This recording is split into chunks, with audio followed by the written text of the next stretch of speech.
नमस्कार। जो पिछली बार हम लोग सुनामी के बारे में बात कर रहे थे और मैंने कुछ 2011 की तोहोकू सुनामी जो जापान में आई थी उसके बारे में बताया था। और हम लोग ने और भी बात की थी कि जो भूकंप होता है उसकी जो तीव्रता है और जो मैग्नीट्यूड है उस पे कितना वेरी करता है। तो ये करीब करीब आपका जो है ये 9.3 के आसपास का ही भूकंप था, जो कि काफ़ी बड़ा माना जाता है और इसकी वजह से काफ़ी नुकसान हुआ था। और जो इनलैंड आप कह सकते हैं कि समुद्र से अंदर की तरफ जो ज़मीनी इलाका है उसकी तरफ अगर हम लोग कहें तो उसका इनंडेशन जो था वो करीब करीब 10 किलोमीटर का था। और इसकी जो वेव हाइट्स थी, रन अप हाइट्स जो हैं वो करीब 39 मीटर्स की थी। तो ये कुछ ये तस्वीरें पहले दिखाई थी हमने आपको कि काफ़ी कुछ नुकसान हुआ था वहाँ पे। लेकिन एक चीज़ और भी मैं यहाँ जोड़ना चाहता हूँ कि जब हम इस एरिया को विज़िट किए 3 या 4 साल के अंदर, तो ये देखा गया कि ये पूरा मतलब इन्होंने काफ़ी क्लीन अप कर दिया था और रिहेबिलिटेशन पूरा शुरू हो चुका था, जो कि हमने पिछले कुछ एक लेक्चर में हमने सुना देखा था कि किस तरह से डिज़ास्टर मैनेजमेंट किया जाता है। तो इनका डिज़ास्टर मैनेजमेंट बड़ा सटीक है। और प्रश्न ये है कि क्या इन लोगों को इस चीज़ का अंदाज़ा नहीं था? इसका अंदाज़ा तो था इनको कि इतनी बड़ी सुनामी आने की संभावनाएं हैं, लेकिन कहीं ना कहीं जो है इसको अंडर एस्टिमेट किया गया था। लेकिन ओवरऑल ये देखा गया कि अगर आप ये भी सोचते हैं कि डैमेज यहाँ पे काफ़ी है, लेकिन इतनी जाने नहीं गई यहाँ से, इसको एरियाज़ को इवैक्यूएट कर लिया गया था, लेकिन कुछ जगह पे ये काफ़ी देरी हो चुकी थी। तो ये एक तस्वीर है जहाँ पे आप देख सकते हैं जो नीचे वाला हिस्सा है इसका, ये दोनों एक ही जगह की तस्वीरें हैं। जो नीचे वाला हिस्सा है आपका, ये देखेंगे कि इन्होंने ये कुछ वॉल्स बना रखी है। ये वॉल है आपकी, ये वाली। अब ये जो वॉल है ये आपका जो था, इसको हम लोग सी वॉल कहते हैं।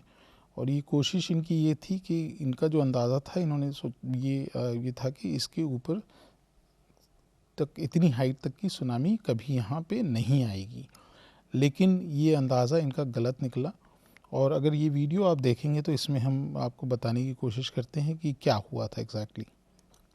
तो आप कुछ ध्यान से देखिए कि सुनामी का ये उसी जगह का वीडियो है। और ये सी वॉल भी यहाँ पे आप देख सकते हैं इसको, ये सी वॉल है आपकी यहाँ पे। और जब सुनामी आनी शुरू हुई तब तक लोग यहाँ पे जो थे वो गाड़ियाँ तो आना जाना लगा रहा था रोड में। इनको अंदाज़ा नहीं था कि इतना हद तक ये तहस नहस हो सकता है और इतनी वेव हाइट्स इसकी ज़्यादा होंगी करके। हालांकि गवर्नमेंट को इसकी इन्फॉर्मेशन पहले से दे दी गई थी कि जो हमारा एस्टिमेशन है उससे ज़्यादा की तीव्रता की सुनामी यहाँ पे आ सकती है, भूकंप हो सकता है, ये इन्फॉर्मेशन दी थी। लेकिन वही है कि जो पॉलिसी मेकिंग है उसको समय रहते चीज़ें जो हैं वो इम्प्लीमेंट नहीं की गई यहाँ पे। तो इस वजह से यहाँ पे हुआ है। हालांकि अभी इन्होंने काफ़ी सतर्कता दिखाई है और काफ़ी चीज़ों में इन्होंने चेंजेस किया है। तो आप देखिए कि सुनामी आनी शुरू हुई है, यहाँ पे ये वेव आ रही है, यहाँ पे ये वाली इसको आनी शुरू हुई है। यहाँ पे आप ध्यान से देखें तो, और ये धीरे धीरे धीरे आप देखेंगे कि क्या हालत हो रही है करके।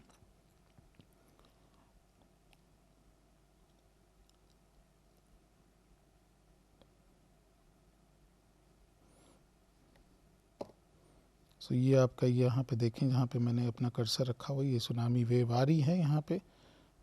और ये धीरे धीरे इसकी लहरों की हाइट बढ़ती है करके। तो जी जब ये करीब आती है कोस्ट के तो इसकी लहरों की हाइट बढ़ने लगती है करके। तो आप देखिए अभी क्या हो यहाँ पे हो रहा है। अभी तो ये सी वॉल को क्रॉस नहीं किया है जो कि प्रोटेक्शन के लिए बनाई गई है।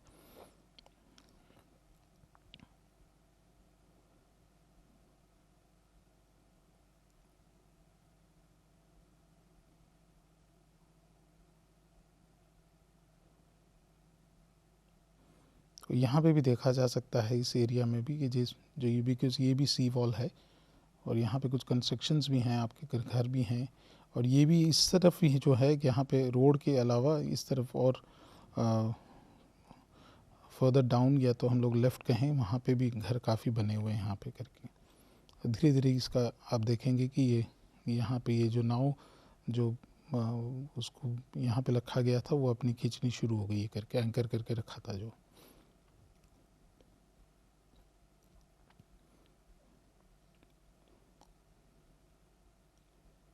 और ये भूकंप काफ़ी बड़ा था, 9.3 मैग्नीट्यूड का काफ़ी बड़ा भूकंप था, काफ़ी मतलब सिमिलर टू 2004 तोहोकू, 2004 हमारा सुमात्रा अंडमान का जो भूकंप था उसका लगभग ये था करके। तो आप ये देख सकते हैं। और ये लोग जैसे ही वार्निंग इनको मिलती है लोगों को, तो ये हायर बिल्डिंग्स में चले जाते हैं। तो ये शूटिंग भी जहाँ से जिसने भी वीडियो बनाया, ये काफ़ी ऊंचाई पे हैं ये लोग, और वहाँ से इन्होंने बनाया है इसको।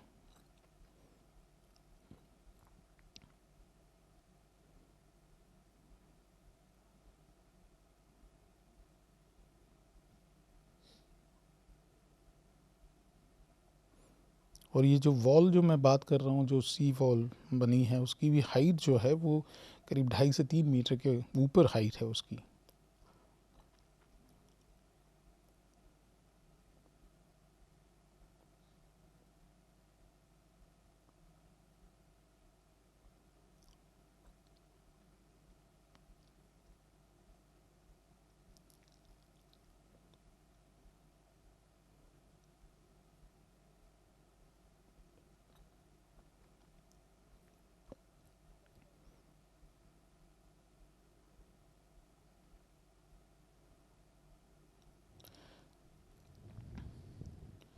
तो अभी भी उधर उस तरफ वॉल की उस तरफ सुनामी आ रही है और लोग यहाँ से आना जाना इनका लगा हुआ है। तो होता यह है कि भूकंप आने के कारण कंपन तो होती है, उसके बाद ये बंद हो जाती है। अब कुछ लोगों ने इस वार्निंग को सुना नहीं सुना करके, तो वहाँ पे भी इस तरह की हादसे ज़्यादा होते हैं, क्योंकि अगर मान लो कि जिन्होंने इस बारे में ध्यान नहीं दिया तो वो इसकी चपेट में आ सकते हैं करके।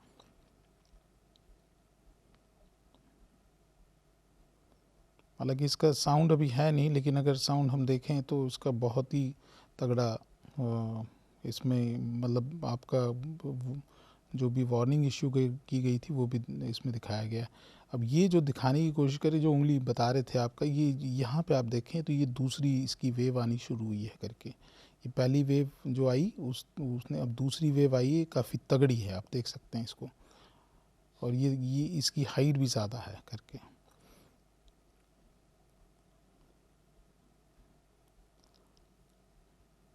अब इसका असर देखिएगा क्या हो रहा है करके। मैं थोड़ा सा वीडियो हल्का सा आगे करूँगा ताकि आपको ये दिखे करके।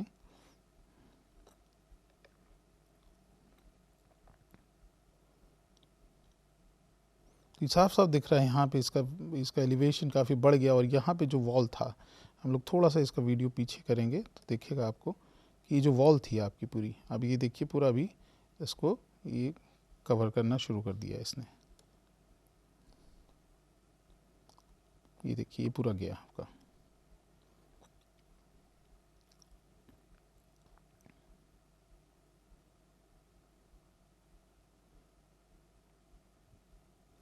तो सुनामी एक्चुअली क्या होता है कि ये मल्टीपल वेव्स जनरेट करता है, क्योंकि ये लहरें बनती हैं जो, तो मल्टीपल वेव्स आती हैं। एक सिंगल वेव नहीं आएगी कि एक बार लहर आई फिर चली गई। मल्टीपल वेव्स इसमें आती हैं करके, और वो जो है उसकी वजह से इसकी हाइट भी ज़्यादा होती है। तो अब ये देखिए पूरा स्पिल ओवर हो गया यहाँ से पूरा, ये पूरा जो था आपका ये यहाँ से आना शुरू हो गया। तो अब ये और इसका है पूरा एक समान हो जाएगा पूरा। अब आप देख सकते हैं कि इसमें क्या हालत हुई है करके इसकी।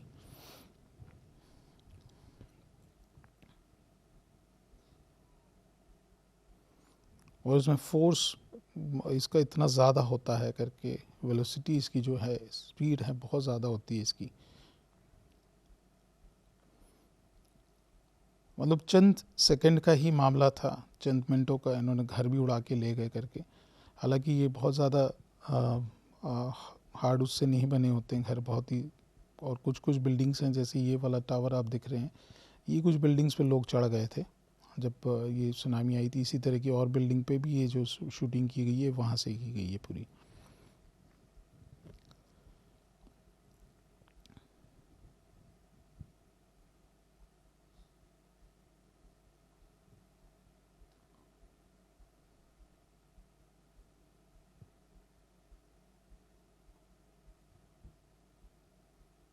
ये आप देख सकते हैं कि बोट जो यहाँ पे थी काफ़ी गहराई थी यहाँ पे, वो अब इसके ऊपर चल के दूसरी तरफ आ गई है करके।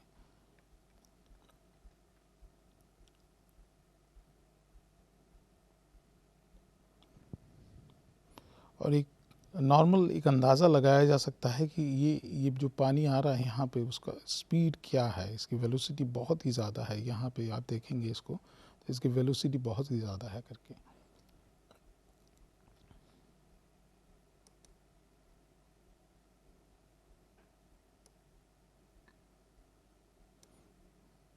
और पानी आया और आप देख सकते हैं जो वॉल था करीब वो भी अंदर डूबता हुआ नज़र आ रहा है आपको इसमें। सो पूरा ही इलाका जो है एक तरह से पूरा समुंदर बन गया इसमें।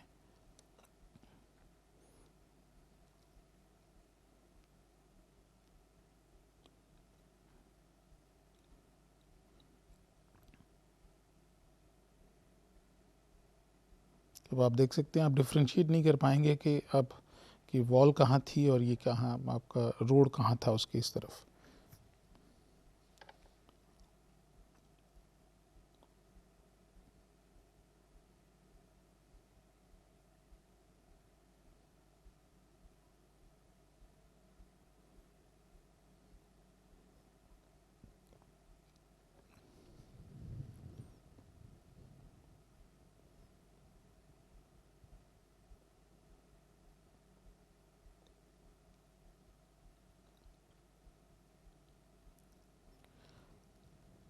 जापान में एक सिस्टम है कि अगर इस तरह की सुनामी का वार्निंग आती है तो गवर्नमेंट ने और जो भी सर्वे हुआ है उसमें कुछ इलाके मार्क किए गए हैं, चिन्हित किए गए हैं, जहाँ पे लोगों को कहा जाता है कि आप वहाँ पे जाके मतलब शेल्टर लीजिए, वो अपना बचाव कीजिए करके। तो हाई राइज बिल्डिंग्स हैं या तो फिर आपका कोई स्पॉट्स हैं जहाँ पे हाई राइज एरिया है, तो वहाँ पे मतलब हिली टेरेन है तो वहाँ पे जाके आप रुक सकते हैं। और साइन बोर्ड्स लगे हुए हैं कि आपको कहाँ पे कहाँ रेस्क्यू करना है जाके अपने आप को। अगर आप वो उसी इलाके में हैं और आपके पास समय कम है तो आप कैसे वहाँ पे जाएंगे, किस रास्ता है, तो सारे इंडिकेशंस दिए जाते हैं वहाँ पे इस तरह का। क्योंकि ये देश ऐसे हैं जहाँ पे इसके खतरे ज़्यादा हैं और भूकंप के साथ साथ सुनामी के भी। और अब हम ये भी नहीं कह सकते कि हमारा देश भी बचा हुआ है, हमारे देश में भी इसका इफ़ेक्ट देखा गया है 2004 में। तो हमें भी इस तरह की काम करने ज़रूरी होंगे। और जैसे एक हमारी एजेंसी है जिसके बारे में मैं बाद में भी बात करूँगा, इनकॉइस करके है, तो वो हैदराबाद में है, MOES के तहत वो उसके अंडर में ही काम करती है।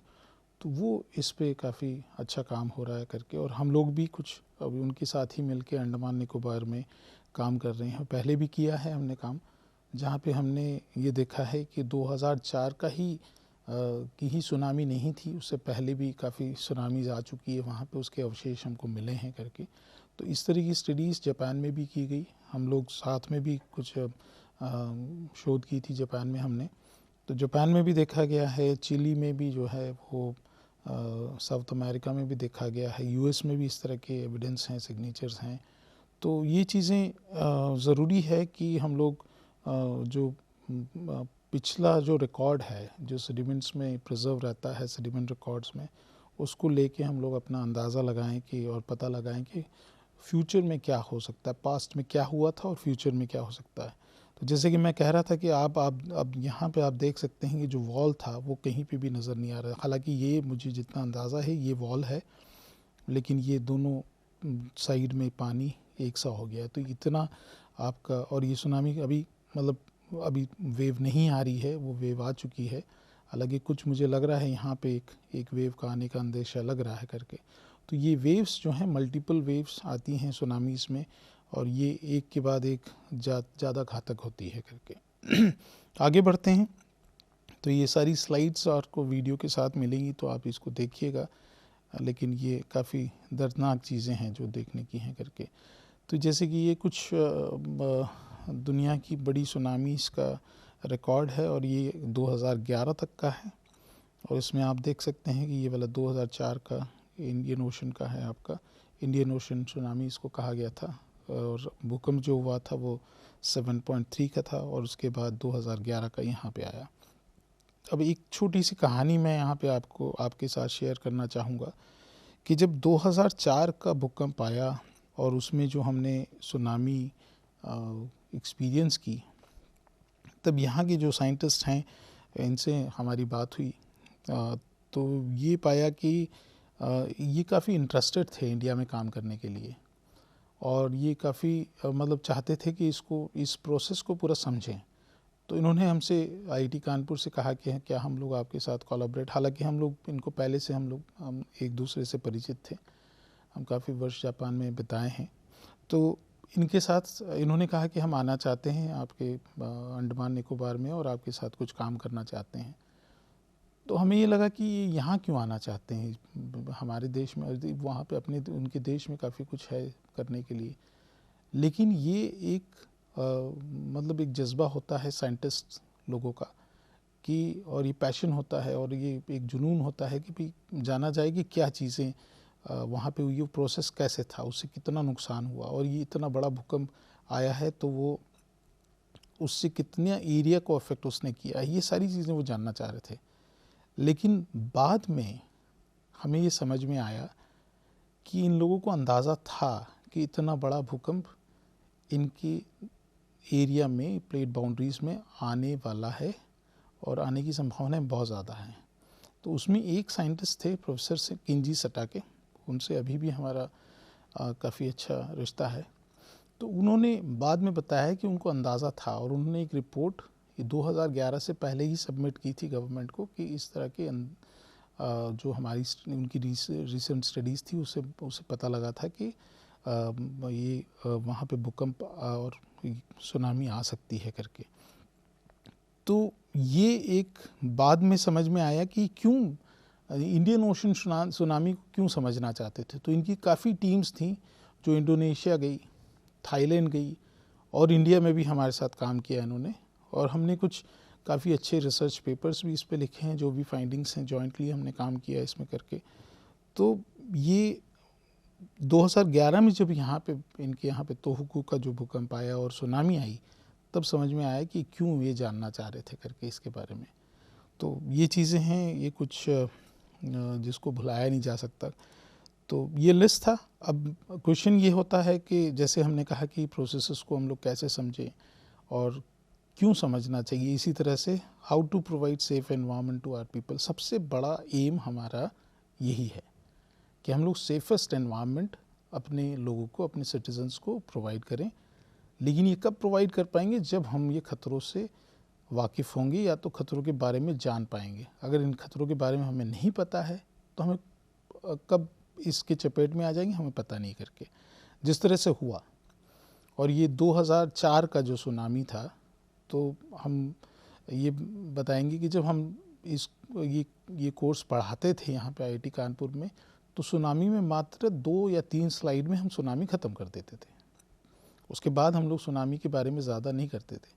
लेकिन अब जब हुआ है और जब इसकी जानकारी हुई, जब इसके बारे में समझा हमने, पूरा अच्छे से इसको जाना, तब समझ में आया कि ये कितना ख़तरनाक है। और ये ऐसा भी नहीं है कि ये आ चुकी है तो अब नहीं आएगी, आएगी सुनामी भी आएगी, बड़ा भूकंप भी होगा। और ना ही सिर्फ ईस्ट कोस्ट जो हमारा है करके उसमें अफेक्ट हो सकता है, लेकिन वेस्ट कोस्ट भी हमारा उतना ही वर्नेबल है, क्योंकि वहाँ पे जो हम लोग प्लेट टेक्टोनिक्स में जब बात करेंगे मैं वापस वो करूँगा। तो ये इस पे आते हैं, how to provide safe environment to our people. Disaster prediction and warning एक बहुत ज़रूरी है करके, ये कर सकते हैं हम लोग। तो प्रेडिक्शन आपका जो है और वार्निंग सिस्टम जैसे हमने कहा, तो वो होना बहुत ज़रूरी है। बाय आइडेंटिफाइंग द लोकेशन, कहाँ पे होगा ये ज़रूरी है, ये बहुत ही इम्पॉर्टेंट है। By determining the probability of its occurrence, कितने अंतराल में आएगा करके, ये एक दूसरा हो गया। तो और तीसरा जो है, proper identification and understanding of precursory events.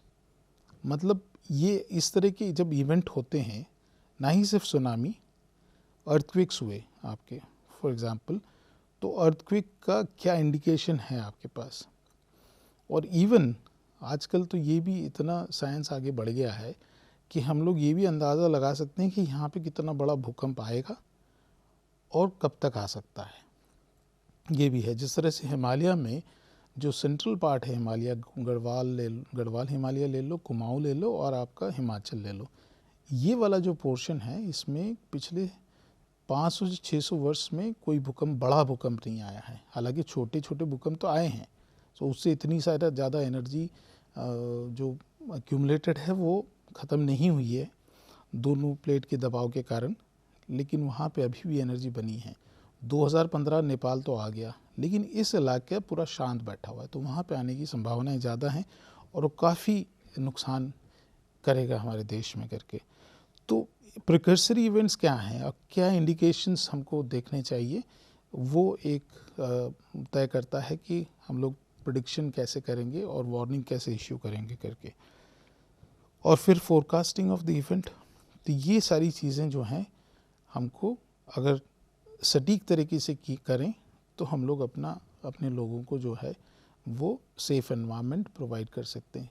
ना ही सिर्फ जस्ट देश की बात है, बिकॉज सुनामी ऐसी चीज़ है कि वो आसपास की काफ़ी समुद्री तटें हैं, जो कि इलाके हैं, कोस्टल रीजन्स हैं, उसको भी अफेक्ट करेगी।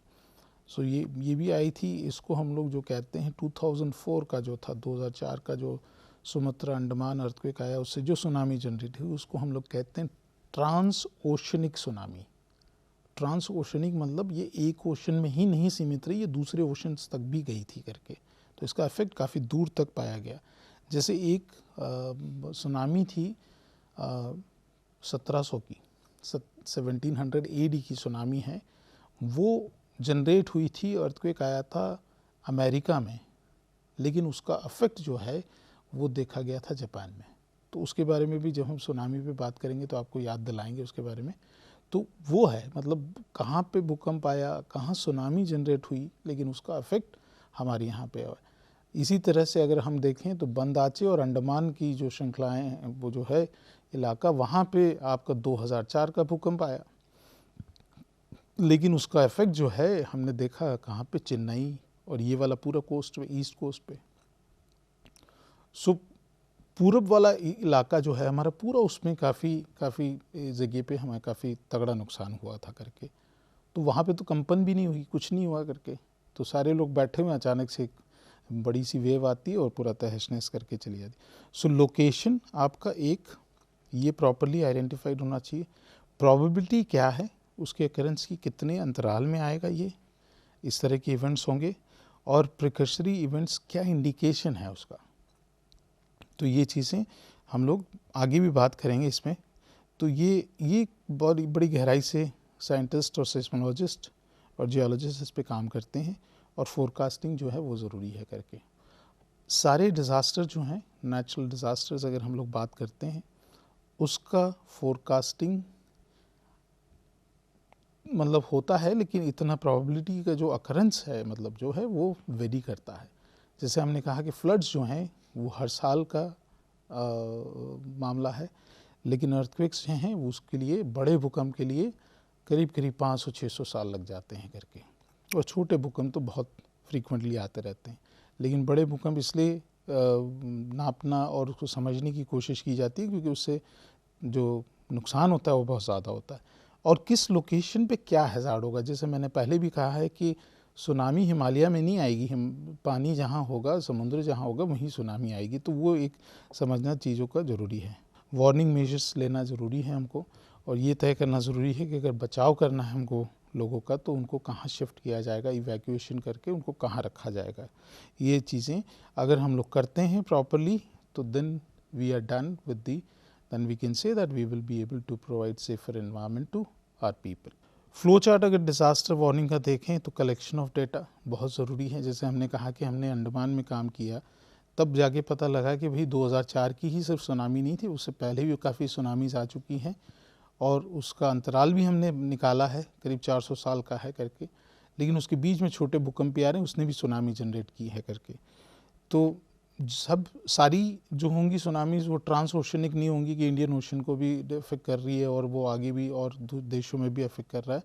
तो ये डेटा कलेक्शन बहुत ज़रूरी है, इसलिए साइंटिफिक स्टडीज़ और साइंटिफिक इनपुट देना इसमें बहुत ज़रूरी है to have an proper strategies actually. फिर analysis and prediction, so collection of data हो गया, फिर आपका साइंटिफिक इनपुट हो गया, फिर एनालिसिस एंड प्रेडिक्शन हो गया, और प्रेडिक्शन के बाद आप ये इंफॉर्मेशन जो है वो गवर्नमेंट ऑर्गेनाइजेशन को देना ज़रूरी है। सो अगर आपने कोई प्रेडिक्ट किया, और हमारे देश में अभी यहाँ तक इस लेवल का भी काम हो रहा है कि भाई फॉर एग्ज़ाम्पल हम लोग कहते हैं, उदाहरण के ले लें कि भूकंप के बारे में, तो भूकंप में क्या करना चाहिए, भूकंप जब आया भाई तो क्या करना, बिकॉज़ ये चीज़ें अचानक से होगी करके। अगर हम कहें कि भाई ये अंतराल में आएगा, तो इसका मतलब ये नहीं कि इस दिन, इस घड़ी, इस समय पे आपका ये भूकंप आएगा, मतलब वो हम लोग उनकी जैसा प्रेडिक्शन नहीं कर सकते हैं करके। लेकिन हम लोग ये कह सकते हैं कि भाई इतने प्लस माइनस इतने सालों के बीच में आ सकता है करके। अब ये आ गया, आप घरों में हैं, तो आपको क्या करना चाहिए, तो इसके लिए एक हैंडबुक टाइप बनाया गया, और ये विभिन्न भाषाओं में बनाया गया, क्योंकि हमारी काफ़ी मतलब वैरायटी ऑफ लैंग्वेजेस हमारे यहाँ बोली जाती है, तो वो रीजन को लेके उस हिसाब से उसकी किताब बनाई गई है, हैंडबुक बनाई गई है। तो वो क्या करना चाहिए, what to do, okay, tips of earthquake tips करके एक है करके, तो वो भी काम उस लेवल का भी हो रहा है। तो गवर्नमेंट ऑर्गेनाइजेशन है, उनको स्टेट लेवल या लोकल लेवल पे हम लोग कह सकते हैं कि उनको ये इन्फॉर्मेशन जो है पब्लिक तक उपलब्ध करनी पड़ेगी, that is your warning actually, ठीक है। तो ये जब तक सिस्टम नहीं है हमारे पास, और मैं ये नहीं कह रहा हूँ कि हमारे पास नहीं है, अभी काफ़ी हद तक हम लोग इस पे काम कर चुके हैं, देश में काम हुआ है करके इस पे, और अब ये कह सकते हैं कि अगर आने वाले वर्षों में अगर कभी भी इस तरह का कोई चीज़ें सामने आती हैं, ख़तरा, तो उससे निपटने की तैयारी है हमारी।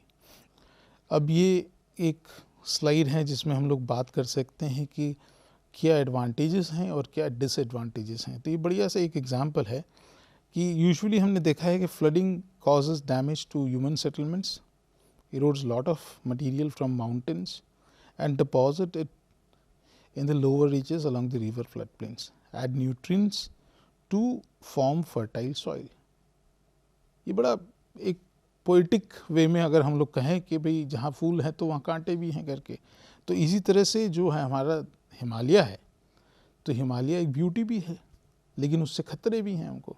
वो खतरे क्या हैं, तो खतरे ले लो तो आपके पास भाई भूकंप हैं, वहाँ के फ्लड्स आ रहे हैं करके, ठीक है। लेकिन उसके साथ साथ जब ये हिमालय बना, इसने हमको एक मानसून दिया, रिवर्स बनी वहाँ पे, माइटी रिवर्स हैं हमारी, जो गंगा, जमुना, सरस्वती भी आप कह लो उसको, वहाँ पे करके ब्यास है, ब्रह्मपुत्र है करके, रावी है।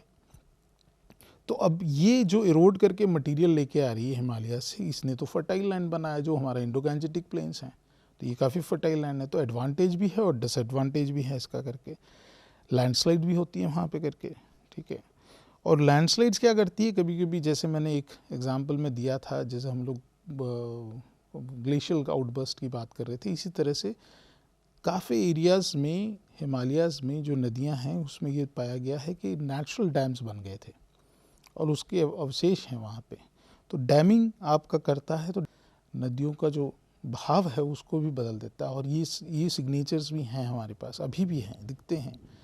आप गूगल अर्थ पे भी जाएंगे, हम दिखाएंगे आपको जब आगे हम लोग जिस बात करते हैं कि ये लैंडस्केप चेंज होना, और लैंडस्केप, क्योंकि हिमालय की भी अगर बात करते हैं तो हिमालय एक झटके में तो नहीं बन गया, ये कहीं भूकंप आए होंगे और कहीं इस तरह के झटके लगे होंगे बड़े, जिसकी वजह से ये वो दैट 50 मिलियन ईयर्स से अभी तक में ये हिमालय बन रहा है। और हिमालय की हाइट जो है वो कभी रुकी नहीं है, वो बढ़ती जा रही है हमेशा, ये कभी कम नहीं हुई है करके। तो ये बनना, और हिमालय की जो है, हिमालय की श्रृंखलाएँ की जाती है, एक ही हिमालय की श्रृंखला नहीं है, श्रृंखलाएँ हैं करके। सो हायर हिमालयाज़ है, लेसर हिमालयाज़ हैं, सब हिमालयाज़ है, जिसको हम लोग शिवालिक कहते हैं, सब हिमालयाज़ भी कहते हैं उसको। और उसके बाद फिर आपका इंडो गैंजेटिक प्लेन लग जाता है। ये फिजियोग्राफिक हमारा जो डिविजन्स हैं। तो यहाँ पे जो है ये इसने काफ़ी जगह ऐसे सिग्नेचर्स हैं, ऐसे अवशेष हैं जो बताते हैं कि पुराने भूकंपों के कारण लैंडस्केप चेंज हुआ, लैंडस्केप का असर हुआ और उसकी वजह से आपकी रिवर कोर्सेज भी चेंज हुए हैं रिवर का, और वो कहीं कहीं पे एक एडवांटेज भी रहा कि पानी स्टोर होना शुरू हुआ वहाँ पे, तो आसपास के इलाकों में पानी भी मिलना शुरू हुआ। लेकिन जब ये बस्ट होता है तो ये फिर आपका डिज़ास्टर में बदल जाता है करके। अब फॉर एग्ज़ाम्पल वॉल्केनिक इरप्शन ले लें, तो ये देखा गया है अमूमन कि जहाँ पे भी वॉल्केनिक इरप्शंस हुए हैं और जहाँ पे आपके जो लावा फ्लो हो के जो उससे सॉइल बनी है वो काफ़ी ही मतलब कहते उपजाऊ ज़मीन मानी जाती है करके। तो ये भी एक काफ़ी अच्छा है, और उस एरियाज़ में ज़्यादातर देखा गया है कि ये एग्रीकल्चरल लैंड भी बहुत अच्छा है, जानवरों के लिए भी बहुत है, और एक्वा लाइफ भी अगर समुद्र किनारे है तो वहाँ पे बहुत अच्छी पाई जाती है करके। अब जो फॉल्ट लाइन की बात कर रहे थे, हम लोग कहते हैं कि सतह पे जब आता है, जब डिस्प्लेसमेंट होता है तो एक लाइन को हम लोग उसको फॉल्ट लाइन कहते हैं। अब ये आपका इवन ग्राउंड वाटर को भी ब्लॉक कर सकता है, और ये सैन एंड्रियास फॉल्ट सिस्टम है, एसएएफ जो लिखा है हमने यहाँ पे, ये एसएएफ जो है वो सैन एंड्रियास फॉल्ट सिस्टम है, यूएस में है। तो इसमें क्या दिखता है आपको देखिए तस्वीर में करके, ये एक फॉल्ट लाइन है जहाँ पे इसने ब्लॉक मूवमेंट के कारण जो हुआ है इसमें पानी रुकना शुरू हुआ, और ये जब ब्लॉकिंग हुआ है ग्राउंड वाटर का, इस वजह से पूरा डेजर्ट एरिया है ये, लेकिन यहाँ पे पूरा आपके बिल्कुल वेजिटेशन आपको तगड़ा दिखता है, सैन एंड्रियास फॉल्ट सिस्टम, और पानी भी है वहाँ पे दिखता है करके। तो ये बड़ा एक अद्भुत हम कहेंगे कि चीज़ें होती हैं कि जहाँ पे ख़तरे भी हैं लेकिन उसके साथ साथ हमारा बेनिफिट्स भी हैं उसके साथ साथ। तो ये एक बात थी इसमें। तो ये वाटर पूल बना हुआ है सैन एंड्रियास फॉल्ट सिस्टम के साथ, और ये आप देख सकते हैं काफ़ी अच्छे से यहाँ पे आपका ग्रीनरी है जहाँ पे काफ़ी अच्छे पेड़ उगे हैं करके। तो इसी के साथ हम यहाँ पे रुकते हैं, और ये हिमालय का हालांकि हिस्सा है, इसके में जैसे मैंने बताया था कि ये इंडो गैंजेटिक प्लेन है, ये सब हिमालयास हैं, और ये टिबेटियन प्लेटो है आपका पूरा। तो हमारे पास जो है इंडियन मतलब सदर्न साइड जो है हिमालय का सदर्न साइड है, पूरा फर्टाइल लैंड है, और बनने का कारण हमारा हिमालय है करके। तो एडवांटेज और डिसएडवांटेज जो है इसमें रहता है। तो मैं यहाँ इसी के साथ हम लोग रुकते हैं, और नेक्स्ट लेक्चर में इसके आगे बात करेंगे, और अब हम प्लेट टेक्टोनिक्स पे हम लोग जाएंगे यहाँ से। सो बहुत बहुत शुक्रिया, थैंक यू।